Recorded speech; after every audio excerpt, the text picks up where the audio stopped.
నమస్తే, నేను మీ కస్తూరి. మనం అనంతపురం జిల్లాలో ఒక మామిడి తోటలో అయితే ఉన్నామండి. చూస్తున్నారు కదా, ఈ మామిడి తోటకు సంబంధించిన రైతు అయితే మనతో ఉన్నారు, ఉమామహేశ్వర్ గారు.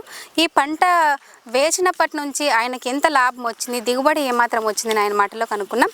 సార్ నమస్తే. సార్ నమస్తే మేడం. సార్, మీరు ఈ పంట వేసినప్పటి నుంచి మీకు ఏమైనా లాభం వచ్చిందా సార్? వచ్చింది మేడం. మామూలుగా ఇది ఏసీ 6 years అయింది. లాస్ట్ 5 yearsకి ఒకసారి కాపు వస్తుంది. అంటే ఫస్ట్ స్టార్టింగ్ నుంచి 5 yearsకి కాపు వస్తుంది.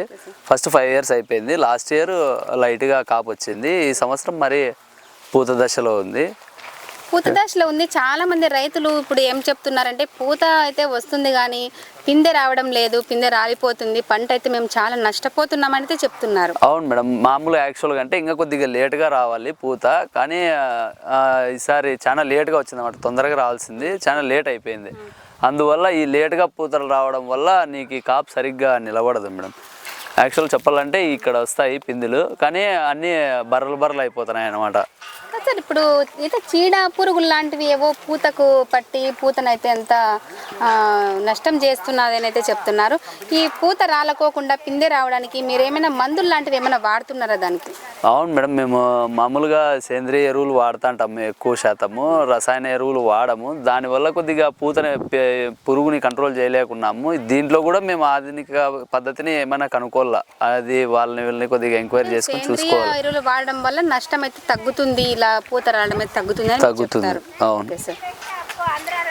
ఇంకా సార్, ఇప్పుడు ఒకవేళ మీరు మామిడి చెట్లు ఒక సంవత్సరానికి ఒక పంట వస్తుంది, మీకు ఎంత లాభం రావచ్చు మేడం? ఒక 50-60 వేలు రావచ్చు అంతే. ఇప్పుడు అంటే ఫస్ట్ స్టార్టింగ్ స్టేజే కదా మొక్కలు, ఇంకా పెద్ద ఏజ్ ఏం కాదు. ఇంకా ఫస్ట్ ఒక 1 year అయింది కాపు స్టార్ట్ అయింది.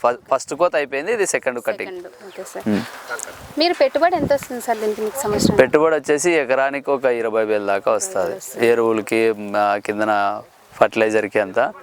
ఇంకా వచ్చేసి బెనిఫిట్ వచ్చేసి ఒక అంతే, ఎకరాకి ఒక 50,000 అట్లా వస్తుంది. లాభం అయితే వస్తుంది, పర్లేదు. నష్టం అయితే ఏముండదు. కాకపోతే ఈ పిండి నిలబడాలి. పిండి నిలబడే దాన్ని బట్టి మనకి ఆదాయం అనేది ఉంటుంది. ఈ మామిడి ఒకటే కాదు, నేరేడు కావచ్చు, చాలా పంటలు అయితే వేశారు. దాని గురించి ఏమంటారు సార్? నేరేడు కూడా చాలా అంటే చాలా బాగున్నాయి. మామిడితో పోలిస్తే నేరేడు చాలా మేలు. అంటే పూత దశలో ఉన్నప్పటికీ, పిండి దశలో ఉన్నప్పటికీ బాగా అంటే పూత ఎక్కువ రావడం కానీ, పిండి ఎక్కువ రావడం కానీ ఇట్లాంటి సమస్యలు ఉండవు. ఫర్టిలైజర్ ఏం అవసరం లేదు. అది బాగుంటుంది. ఏ దానికైనా బాగుంటుంది నేరేడు. ఎలాంటి సమస్యలు ఉండవు. నేరేడే బెస్ట్. అన్ని పంటల కంటే నేరేడు బెస్ట్.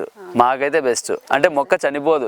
దీన్ని పెట్టినప్పటి నుంచి చాలా జాగ్రత్త చూసుకోవాలా. మామిడి మొక్కలు అయితే మామూలుగా అయితే చూసుకోవాలా. పూత వచ్చినా కూడా పిండి వచ్చినా కూడా తర్వాత ఆ కాయ మనకు పిండి వస్తుంది అనే గ్యారెంటీ లేదు, నమ్మకం కూడా లేదు. అదే నేరేడు అయితే కొద్దిగా బాగుంటుంది.